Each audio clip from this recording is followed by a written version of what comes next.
Boa noite a todos e todas. Eu sou Silvana Machado, está começando o Café Sem Filtro. E hoje, na verdade, eu tenho um pouco de filtro, porque sem querer eu liguei um filtro e não consegui mais tirar. Não sei o que está acontecendo. Tentei, fiquei me batendo aqui, mas não consegui tirar o filtro. Mas é isso mesmo, né? Vamos lá convidando Raquel para ela entrar. E aí, como é que vocês estão? Cadê essa galera bonita chegando? Já convidei Raquel.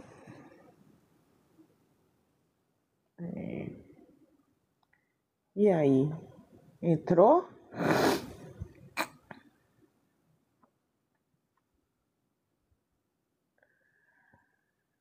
Agora entrou.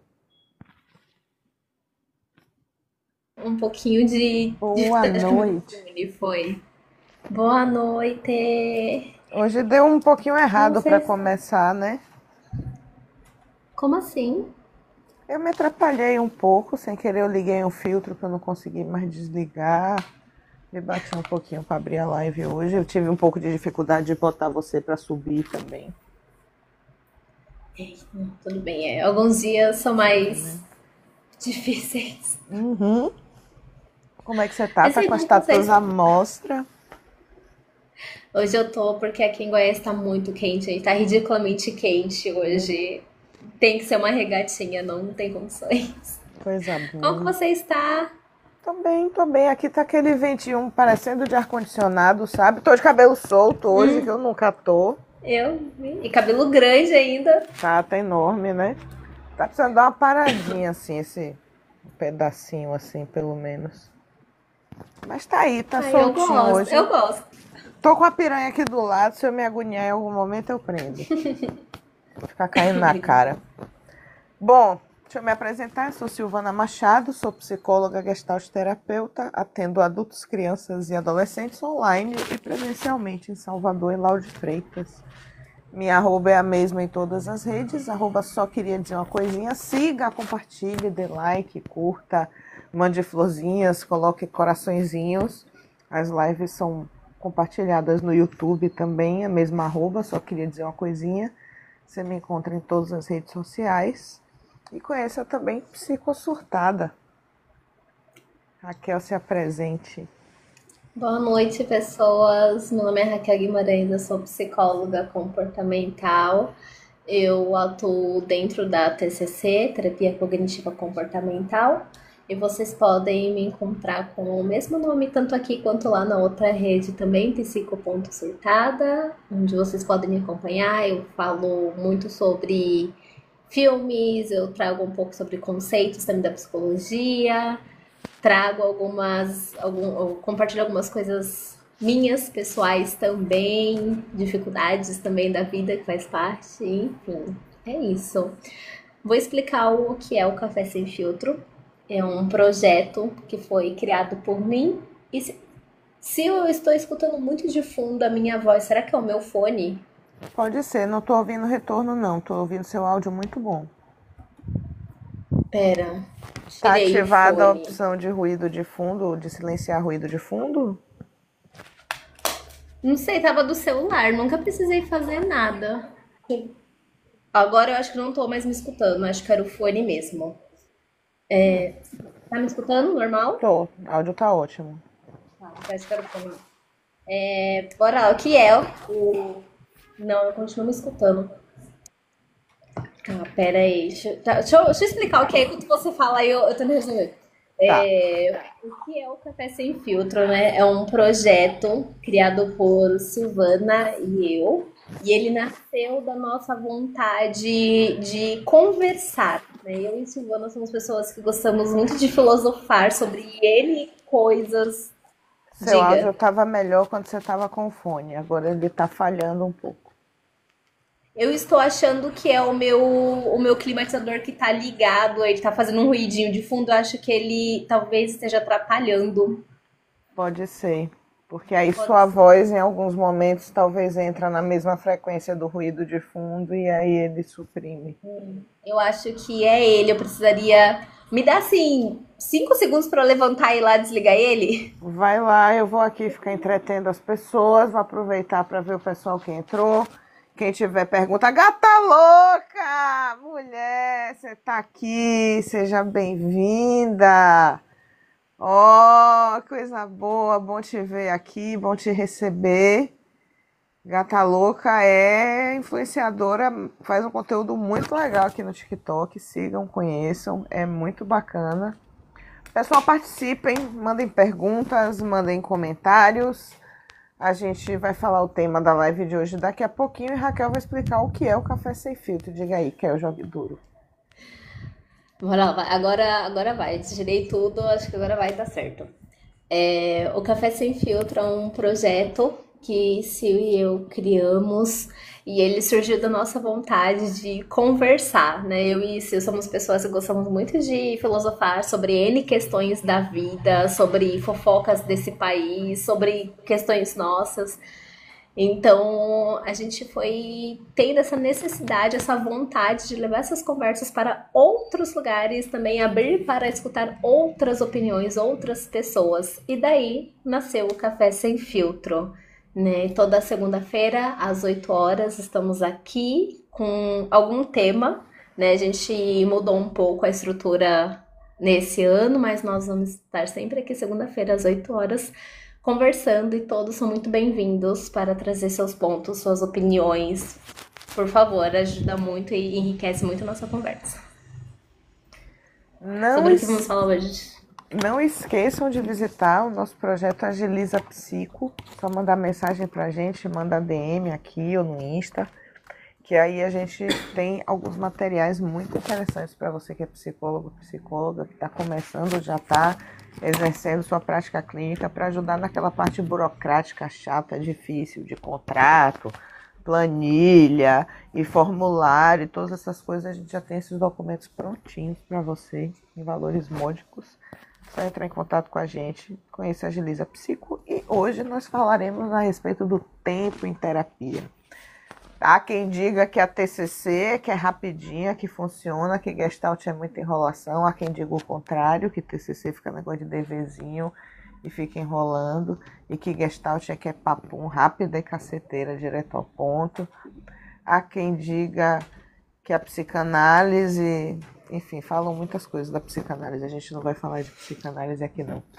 E a gente vai falar a respeito, sim, do tempo na terapia. Como é que funciona esse processo, quão rápido pode ser, como é que funciona essa história de psicoterapia breve, que inclusive pode ser psicanalítica, então talvez a gente fale um pouco de psicanálise, sim. Então vamos falar um pouquinho mais dessa percepção de tempo na terapia e o tempo, de fato, que é necessário para um processo terapêutico.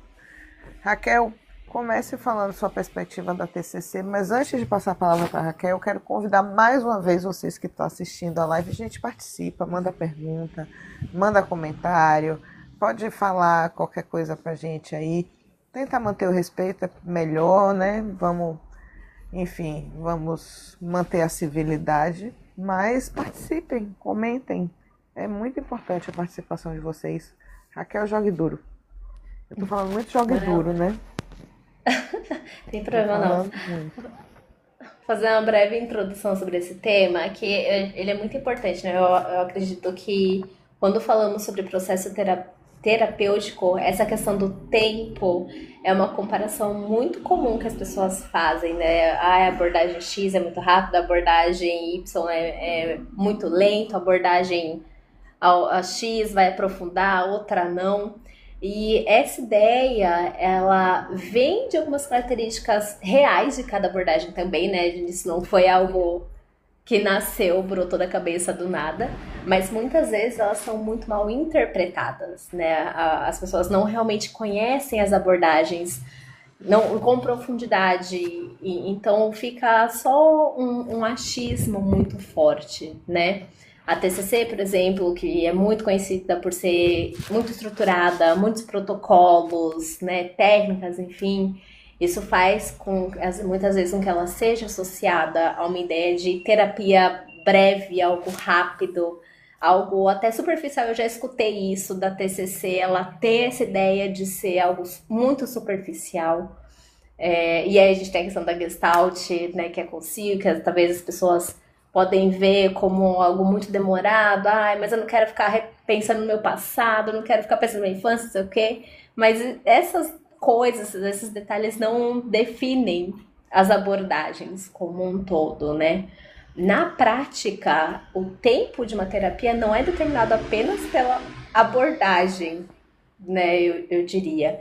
Ela depende de muitos fatores. A demanda que a pessoa está trazendo, a gravidade do que ela está trazendo, o quanto essa pessoa se engaja no processo. Esse eu diria que é um ponto crucial, né? Do que vai influenciar muito no tempo do processo, né? Como que essa pessoa ela tá colocando em prática as coisas que estão sendo conversadas, enfim. Ou seja, não existe uma regra única, né, que diga, pelo menos da TCC, né, que é a abordagem que eu atuo, sobre ela ser rápida ou não, demorada ou não, vai se aprofundar ou não, depende muito do que a pessoa está trazendo, de como a pessoa está trazendo isso, de como ela está se realmente comprometendo com o processo. Eu acho que esse é um ponto muito principal e muito relevante, a questão de quanto cada pessoa realmente vai se doar para o processo. Eu acho que isso é muito relevante de uma forma geral. Mas a TCC em si, ela não funciona com prazos, né? Não existe isso. Ela pode ser muito rápida, pode ser muito demorada, pode existir pausas também. Às vezes a pessoa fica no processo por um tempo, dá uma pausa naquele processo, depois de um tempo retorna. Tudo é possível. É isso. Eu falo sobre a Gestalt, sim.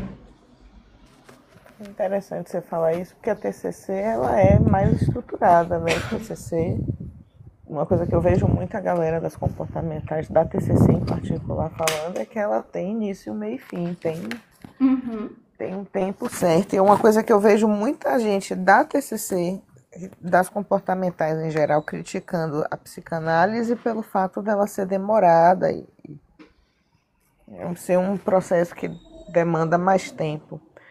O que, na verdade, é tudo meio falacioso, na verdade, porque nenhuma coisa nem a outra são exatamente assim. Bom, uma coisa que é importante mencionar antes de começar a falar um pouco mais é que a gente, na Gestalt, não vai fazer muito isso de ficar rememorando o passado, de ficar se aprofundando na infância. A gente acessa, entra em contato, como tudo, fazendo parte do fundo, mas a gente foca na figura, né? Aquele conceito de figura e fundo que eu já venho trazendo nessas lives. Eu quero começar a falar a respeito disso contando uma historinha. Na época da faculdade eu vendia uns biscoitos, eu fazia uns biscoitinhos caseiros muito gostosos, fazia um sucesso entre os colegas. E tinha uma colega em particular que ela gostava muito dos biscoitos e morava pertinho, assim, uma quadra ou duas da faculdade, e era no meu caminho para ir para casa. E aí ela pediu para eu levar uns biscoitos para ela. E aí eu subi, parei na porta do prédio dela, mandei uma mensagem avisando que eu estava lá e esperei muito tempo. E eu queria ir logo para casa, eu estava cansada, eu tinha outros afazeres, eu tinha algumas pendências, eu fiquei muito tempo esperando ela. Eu falei, amiga, não vai dar para esperar mais não, tô indo. E aí ela me falou assim, mulher, são 2 minutos. E quando eu olhei a troca de mensagem no WhatsApp, tinha se passado 2 minutos entre eu dizer que eu cheguei e que não dava mais para esperar. E a nossa noção de tempo fica um pouco distorcida. Eu estava em São Paulo tem essa característica que o tempo em São Paulo ele funciona de fato mais acelerado. E o tempo hoje, na pós-modernidade, na contemporaneidade, na era digital, o tempo ele é acelerado. E eu vou voltar a isso daqui a pouquinho. Uma coisa que eu aprendi muito, foi passado várias vezes ao longo da formação em Gestalt, é que das diversas formas que a gente tem de perceber o tempo e de nomear o tempo, tem duas delas que para a gente vai ser muito importante na psicoterapia, Cronos e Kairos. Isso vem da mitologia grega, né? Cronos é o tempo como ele é. É o tempo, a hora de relógio, é o tempo contado. Kairos é o tempo vivido, é o tempo experienciado. Então, nessa historinha que eu contei dos biscoitos, eu tinha... Cronos eram 2 minutos, mas Kairos era muito, muito tempo para ficar ali esperando. Então, quando a gente entra num processo psicoterapêutico, ao mesmo tempo que a gente tem as regras do Cronos, é o tempo de sessão, que normalmente é 50 minutos, mas pode ser 30 minutos, a depender se você trabalha em alguma clínica que tem esse formato, né? Ou, enfim, tem gente que tem menos tempo disponível. Seja o tempo do processo terapêutico, que às vezes você tem uma terapia longa, mas às vezes é uma psicoterapia breve, que tem um prazo ali de, sei lá, até 3 meses. Clínica escola, a gente se depara muito com isso, né? Que é uma terapia que tem um período, projeto social, enfim. A gente tem um tempo reduzido ali do período de intervenção possível. Então, como é que a gente faz para trabalhar isso? A gente vai trabalhar, esse tempo, né, real, vamos dizer assim, porque o outro também é real, mas, enfim, a gente tem o tempo vivenciado, o tempo do processo do paciente. Tem uns que são mais acelerados, tem uns que são mais lentos, tem uns que aceleram, mas chega em certo momento, perde a potência, e você tem que ir mais devagar também. Teve uma coisa que minha supervisora da pós de Gestalt da formação me falou que eu nunca vou esquecer. O paciente, quando ele chega para um processo terapêutico, é como se ele tivesse chegado numa viagem longa. E primeiro ele tem que largar as malas e se acomodar para então ele começar essa nova jornada. Então tem esse tempo também de começar a terapia. A terapia não começa no primeiro dia. Ao mesmo tempo que a terapia começa no momento que a pessoa pensa em buscar uma terapia, a terapia já começou. Então, todas essas coisas, todas essas relações, formas e até distorções temporais fazem muita parte do processo terapêutico. Então, a Gestalt, como tudo, é muito holística, e aí holística não no sentido de ser, enfim, pseudocientífica, nem nada do tipo. A gente fala holístico no sentido científico da palavra holístico. Ela vai olhar todos os aspectos do ser, do organismo, tudo aquilo que está em redor daquela pessoa. E a percepção de tempo e a forma como aquela pessoa se relaciona com o tempo é vital nesse processo terapêutico. Então, quanto tempo vai durar uma terapia? Não sei, depende. Depende do paciente, depende da demanda. E aí, depois eu quero aprofundar um pouquinho mais de psicoterapia breve, que eu acho que é um tema interessante, que é muito pouco falado. Mas quero ouvir um pouco de Raquel também, porque eu estou falando há muito tempo já. Deixa eu trazer um adentro que eu acho que é importante, né? Eu trouxe a questão do tempo em relação à TCC e a Sil trouxe um comentário que eu acho que é bem pertinente, bem interessante sobre como, principalmente na faculdade, a gente aprende que as comportamentais, elas possuem sim início, meio e fim, né? E na faculdade eu entendia isso como se tivesse um prazo também. O acompanhamento vai funcionar por... Sil, tá vindo do seu áudio. O meu, você tinha mudado, tinha deixado mudo, não tinha pronto. Era isso. Obrigada. Não sei por que isso tá acontecendo agora, mas enfim. Na faculdade, a gente escuta muito isso, que as comportamentais, principalmente, elas possuem esse início, meio e fim. E enquanto eu estudava, eu entendia que queria dizer que existia um prazo, né? Então, o acompanhamento vai acontecer por 3 meses, que seja. Vou usar foi o de exemplo que foi que a Sil trouxe, que é o tempo que normalmente a gente tem dentro de estágios, né? São alguns meses, a gente não passa muito tempo com pacientes. E quando eu comecei a praticar, eu percebi que isso não fazia sentido, porque às vezes acontece de chegar em 3 meses e aquele assunto não está bem resolvido ainda para a pessoa, aquele assunto não foi trabalhado o suficiente ainda. E o que eu comecei a entender? E aí eu acho que se relacionou muito essa questão do início, meio e fim. A TCC é uma abordagem muito estruturada. A gente trabalha com planos de ação. O que isso significa? O paciente vai chegar para mim, a gente vai conversar, vai entender o que ele está buscando, o que ele está esperando do processo, nas expectativas dessa pessoa. E eu vou montar um cronograma de atendimentos. Eu tenho um cronograma de assuntos. Você quer chegar nisso? Quer trabalhar isso? Então nós vamos entrar no assunto A, B, C, D, E e assim por diante. E nós vamos trabalhar este cronograma e vamos ver como é que você vai ficar no processo dentro desses assuntos. Vamos entender, ver como é que esses assuntos eles vão influenciar dentro do seu processo, dos seus conflitos, das questões que estão sendo levantadas. E aí, quando eu comecei a entender que a TCC funcionava desse jeito, eu comecei a entender essa frase do início, meio e fim de outra forma. De que existe o início, meio e fim para tratar com os assuntos, para tratar as questões que são levantadas.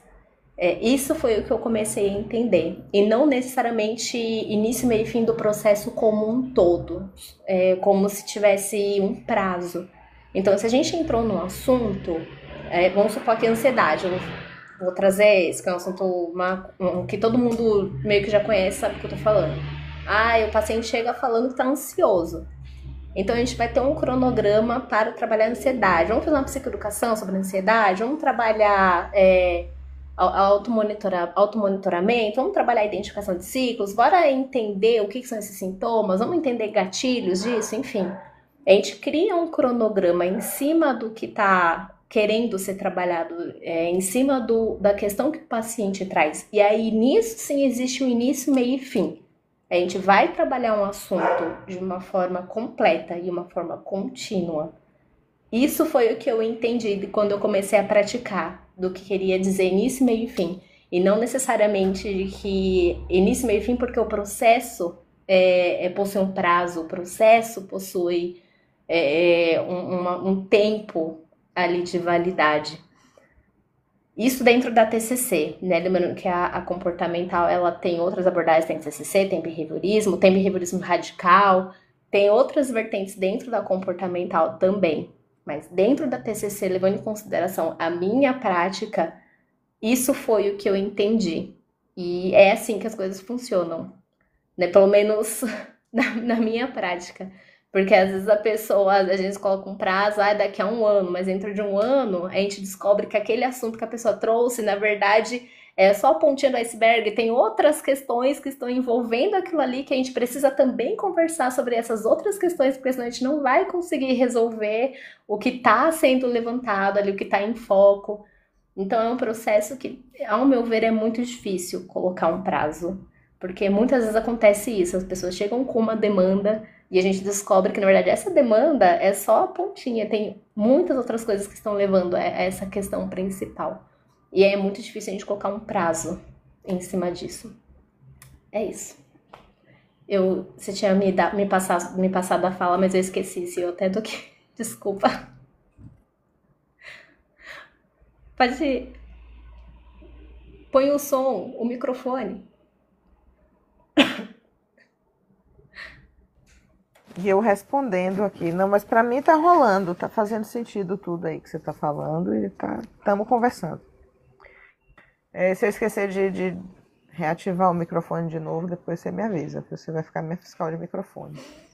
Tá bom. Isso que você falou em relação ao início, meio e fim de etapas do processo tem muito a ver com o entendimento de fechamento de Gestalt. Gestalt, vem do alemão, significa forma. Imagine que uma forma é uma situação que está em aberto. Uma forma que está aberta, ela é desconfortável, ela causa incômodo. A situação que está interminada, ela gera desconforto e você fica buscando resolver. Seja resolver de alguma forma uma situação ou se resolver internamente com aquela situação. Então, só um segundo. Então é isso que vai ser o fechamento de uma Gestalt, a destruição de uma Gestalt, no plural Gestalten. E é mais ou menos isso, né? O processo é feito de vários pequenos processos. Né? Dentro do grande processo psicoterapêutico tem várias pequenas Gestalten que vão se fechando ali.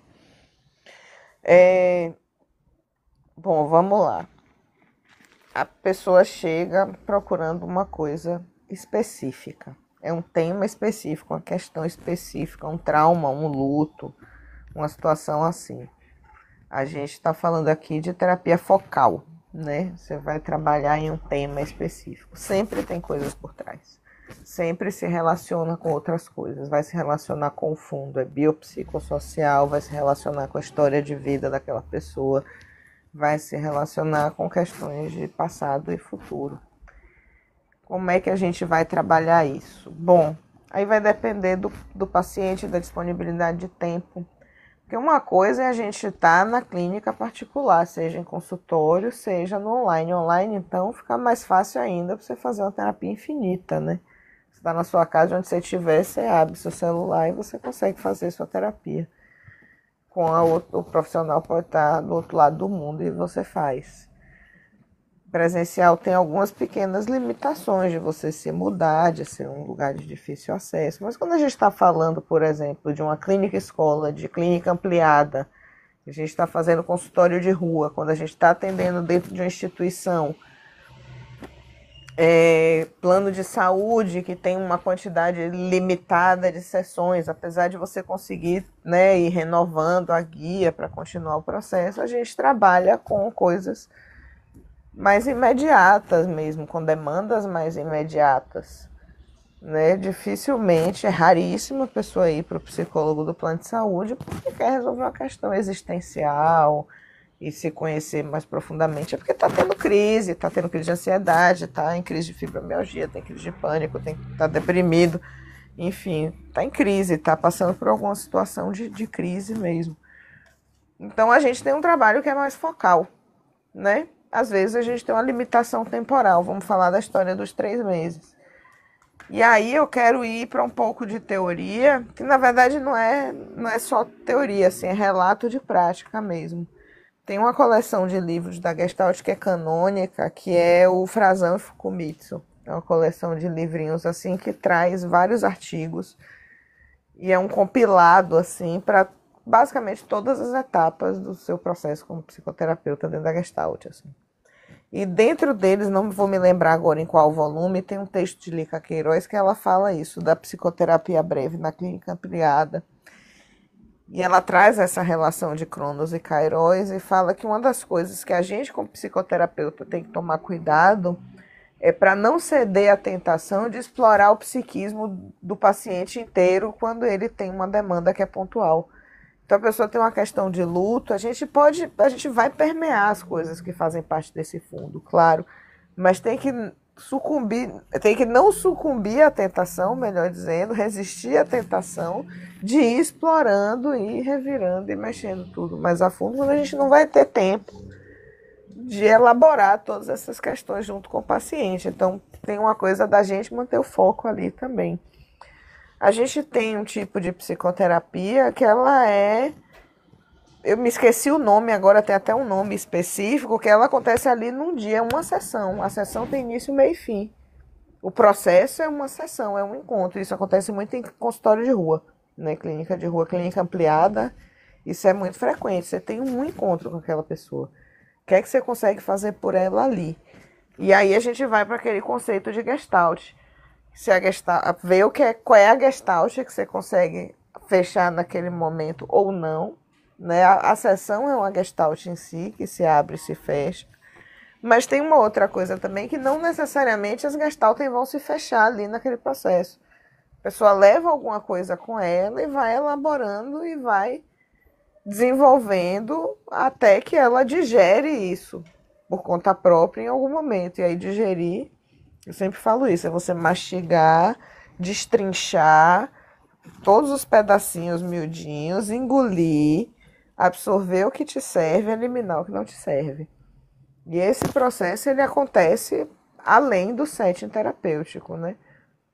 E aí uma coisa que se fala muito é que se floresce é porque encontrou terreno fértil. Para esse terreno ficar fértil, como é na agroecologia, a gente precisa trabalhar esse solo, trabalhar esse terreno. A gente alimenta, a gente coloca adubo, a gente transforma lixo em adubo, revira, mexe, para que esse solo seja fértil, para que possa florescer, enfim, uma pessoa mais inteira. Acho que é isso. Acho que tem um ponto. Ai, Sil, você trouxe um. Desliga teu microfone, por favor. Você trouxe um ponto que eu amo conversar sobre contextos, gente, essa questão os diferentes contextos, né, os diferentes tipos de pacientes que chegam, é uma conversa que eu gosto muito de ter, né, e que você trouxe, que isso é muito relevante. Nem todo mundo vai chegar com essa disponibilidade de fazer um acompanhamento terapêutico por anos. Porque sim, gente, existe também acompanhamento terapêutico por anos. Você pode, sim, se você quiser, ficar 10, 15 anos com o seu terapeuta, não tem nenhum problema. Mas não é possível para todo mundo. E a gente entra em diferentes questões. Temos questões financeiras, temos questões de locomoção, temos questões de horário mesmo, né, da flexibilidade de cada pessoa, de cada profissional, e isso é muito relevante, com certeza, também. Quando a gente para pensar em construir um processo terapêutico de um paciente, a gente precisa tentar, eu pelo menos vejo como aquelas primeiras coisas que a gente precisa observar. Essa pessoa, ela vai ter condições de manter um processo longo? Essa pessoa, ela vai ter condições, seja financeira, seja emocional, seja questão de suporte, essa pessoa vai ter suporte para manter um processo longo? Porque às vezes aí já também relacionando com outra questão que a Sil trouxe, da gente, né, nós como profissionais, às vezes a gente precisa segurar um pouquinho essa ansiedade, eu diria, de querer resolver tudo, né? Às vezes a gente tá vendo 300 demandas ali na nossa frente e a gente quer tentar ajudar e fazer tudo, não vamos resolver cada pequeno conflito, cada pequena insegurança, cada pequena questão, mas isso é viável para essa pessoa? Faz sentido entrar em cada pequeno buraquinho? E nem sempre vai fazer sentido. Às vezes a gente pode acabar por conta dessa ganância mesmo, dessa ansiedade, afobação, entrar em assuntos que não vai dar tempo de fechar. E isso é muito ruim, né? Tanto para o paciente quanto para a gente, eu diria, porque o paciente fica com uma questão que foi iniciada e não foi finalizada, e a gente também, como profissional, fica naquela agonia de ai, fulano não terminou de resolver a questão, fulano ainda tá lá sofrendo por causa disso. Então, eu vejo como um jogo de equilibrar pratos, essa questão, né, de quando a gente fala do tempo, que precisa considerar contexto, que precisa considerar suporte emocional, suporte financeiro, suporte familiar, que precisa considerar o quanto a pessoa que está te procurando também consegue lidar, né? Às vezes a pessoa também não está pronta para lidar com certas questões, para aprofundar certos assuntos. Eu acho que acaba virando esse joguinho de tentar equilibrar pratos e é muito complexo isso, né? Ao meu ver, eu acho que o psicólogo, ele tem talvez essa imagem profissional de que parece ser um trabalho muito fácil, só sentar e escutar, mas não é assim que funciona. A gente tá equilibrando muitas coisas ao mesmo tempo, enquanto a gente tá ali conversando com a pessoa, escutando, acolhendo. A gente já tá pensando em 300 mil coisas que dá para desenvolver, que dá para conversar, o que não dá para fazer também. É muito complexo o trabalho. É isso. Pode falar, Sil. Você falando aqui, a imagem mental foi se formando muito clara na minha cabeça. Dá até para escrever a respeito disso. Eu vou falar já do iceberg, mas antes eu quero fazer um comentário. A gente ouve muito falar que a psicanálise é lenta, é demorada e blá blá blá, mas a primeira literatura que a gente tem notícia de psicoterapia breve é de orientação psicanalítica psicodinâmica. Eu acho isso uma informação interessante botar na mesa. Mas enfim, o que eu ia dizer é o seguinte: você falando aqui me veio uma imagem muito clara e dá até para escrever a respeito disso, de como a gente trabalha como um iceberg mesmo em relação à saúde mental, em relação às questões nesse processo psicoterapêutico. Visualiza aqui meu iceberg e a água está aqui. E aí o paciente chega, em geral ele está querendo trabalhar essa coisa que está aqui, que está despontando, que é o que está aparecendo, que é o que está fora da água, é a insônia, é a compulsão alimentar, né, é a crise de ansiedade, enfim. É o que está aparecendo aqui. E frequentemente, tanto a água dá uma baixada, que aparecem mais umas coisas, quanto a gente vislumbra coisas que estão em diferentes profundidades. E tem uma tendência muito grande, o paciente chegou até aqui, ele cai fora. Ele não aprofunda aqui. Tem um outro tipo de paciente que vai chegar até aqui embaixo, assim. Mas quando chegar a partir daqui, ele não encara. Então, se você se mantém daqui para cá, ele vai. Alguns vão conseguindo ir se aprofundando aos poucos e vão chegando cada vez mais fundo nesse iceberg aí, onde as questões vão despontando e vai elaborando as questões. Enfim, é como se esse iceberg fosse derretendo e a pessoa verdadeira fosse aparecendo, emergindo de dentro dele. Mas para a pessoa ter coragem de ir descendo aos pouquinhos em todos esses níveis, é um longo processo. E aí a pessoa chega na terapia achando que vai ter isso aqui, a base do iceberg, resolvida na primeira sessão. Só que ela não encara, ela não tá pronta, ela não tem força, interesse, enfim, ela não consegue ainda entrar em contato com questões que estão aqui, cá em cima. Então, até a gente chegar aqui para começar a trabalhar essas questões de fundo, de base, é um longo tempo e processo da pessoa ir se despindo, que nem sempre ela está disposta. E aí ela fica impaciente porque não resolveu o cerne da questão, sendo que ela ainda não está conseguindo nem elaborar as coisas que estão ali na superfície. Então é isso, o tempo de terapia vai depender do tempo de quanto você está disposto também a mergulhar em si mesmo e nesse processo.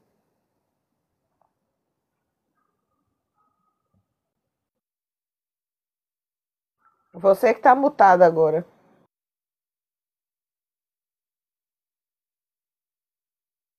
Foi. Tá, voltou? Eu acho sempre muito interessante essa conversa, né? De o quanto cada pessoa está disposta aí. Eu acho que a gente vê uma questão comportamental muito forte aí. Comportamental social, tô querendo questões sociais, né? Comportamento social da cultura do imediatismo, né? As pessoas, elas buscam muitas vezes, né? Não em 100%, mas em sua grande maioria, as pessoas buscam o processo terapêutico em um momento em que normalmente ela já tá no limite ali, quase tendo uma crise, tendo um pane na cabeça real. Só que essas pessoas, elas normalmente não querem passar por um processo de tentar entender por que elas chegaram nisso, o que construiu esse momento, né? São muitas situações que levam a um momento de crise. E eu vejo isso como algo muito forte mesmo dessa questão cultural de hoje, né? A gente quer resolver tudo logo. E tem um detalhe que aí acho que já é uma crítica muito pessoal minha, da questão da intolerância. As pessoas, elas querem resolver as coisas, mas elas não querem passar pelo processo de estresse que envolve isso, elas não querem passar pelo processo de sentir desconforto, elas não querem passar pelo processo de admitir que erram, que possuem também falas, pensamentos, comportamentos e enfim, que também são problemáticos, né? De entender que não é só o outro que tá fazendo mal, mas você também está fazendo mal para o outro e você também faz mal para você mesma. Né? Então, essa é uma crítica muito pessoal minha, não sei se você vai concordar, mas é algo que eu tenho observado com bastante frequência, né? E acho que essa crítica eu tô trazendo porque para mim ela se relaciona muito com essa questão do iceberg que a Sil trouxe, né? As pessoas, elas vão chegar até aqui, às vezes elas chegam até aqui, mas elas não vão querer descer. Daqui, normalmente, a grande maioria já sai, fala, não, tô bem já, mas às vezes não tá tão bem assim. Só resolveu o momento da crise, só tá um pouco mais sob controle, mas não está bem. E as pessoas que vão querer realmente descer isso, se dispor a isso, não é a grande maioria. Na verdade, é uma parcela bem pequena. Porque aí já envolve toda a questão do tempo. Envolve tempo, envolve questão emocional, envolve comprometimento, envolve reconhecimentos também, enfim, são N questões aí. E isso envolve muito o tempo. Então, eu acho que a gente tá filosofando, Sil, e a gente tá saindo do assunto. Eu tô sentindo que isso está acontecendo. Sil, vem pra cá, vai. Eu não acho que a gente está saindo do assunto, não, mas eu estou satisfeita com o que a gente elaborou nesse tema até aqui. Eu acho que mais do que isso, enfim, daria para falar, mas já não. O que é importante, o cerne, o que eu gostaria de falar, eu falei já. Uhum. E tu? Então eu Eu não só acho vou que a gente se afastou finalizar. do tema, não, mas a gente está falando de tempo. É tão relativo. É muito difícil, né, assim, definir algo desse tipo sobre essa questão de tempo, né? Acho que só para finalizar, então, é que eu também já trouxe o que eu queria, Sil já tá. Sil, desliga seu microfone. Sil também já compartilhou que tá satisfeita. Acho que assim, só para finalizar, só reforçando, né, é muito importante desconstruir essa ideia de que uma terapia mais rápida é superficial, de que uma terapia longa é muito enrolada, é ruim, é cansativa. Tempo não define qualidade do processo terapêutico, gente. Se fosse só o tempo, seria muito fácil, mas não é só isso que define qualidade de um processo. Em alguns momentos da vida, uma intervenção mais pontual pode sim ser super positiva, pode trazer resultados muito significativos. Em outros momentos da vida, ter um acompanhamento mais longo que vai te possibilitar ter uma visão, ter um entendimento mais profundo também pode ser muito interessante. Uma coisa não anula a outra. Eu acho que esse é o ponto e pronto. Por mim pode finalizar aqui. Eu só queria trazer esse encerramento porque acho que esse é um ponto muito importante e a gente precisa deixar isso muito claro. Eu só quero dizer uma coisinha antes de encerrar. É que, respondendo à pergunta da live, a gestalterapia é enrolação, é demorada? Eu te digo, gestalterapia tem ferramenta, tem instrumento para entrar em contato com sua questão em uma sessão. A pergunta é, você dá conta? Eu mesma não dou, não. Boa Gestalt noite, braba gente. mesmo, raiz. Joga aí no Google, atendimento, Pearls Glória, Gestalt terapia. Atendimento, Gestalt terapia Glória. Joga aí no YouTube que você vai ver. Gestalt raiz mesmo em ação. Aquele lado que eu falei que não é tão abraçar a árvore da Gestalt, procura aí que vocês vão ver. Mas a questão é, você dá conta? Um beijo. Durmam com essa lapada aí. E eu diria que essa questão que o senhor levantou não é uma coisa exclusiva da Gestalt. Eu diria que isso é de uma forma geral. As abordagens, de forma geral, elas possuem ferramentas, assim, para atacar muitas verdades difíceis de engolir. Mas a questão é, você tá afim de escutar isso? Você vai escutar e ficar numa boa ou vai escutar e vai levar pro coração, né? Vai Enfim, N desorganizar, vai questões. dar uma surtadinha de leve. Se eu estivesse É, fazendo só isso da vida para dar tempo de surtar e se reorganizar, era uma coisa, mas você tem que funcionar, tem que bater ponto no trabalho amanhã, vai ter que entregar a sua tarefa da faculdade, tem que atravessar a rua sem ser atropelado por um ônibus, precisa fazer sua comida e tomar seu banho, né? Então, você entende o que eu quero dizer, né? é. Beijo, boa semana. Beijos. Tchau. Boa semana.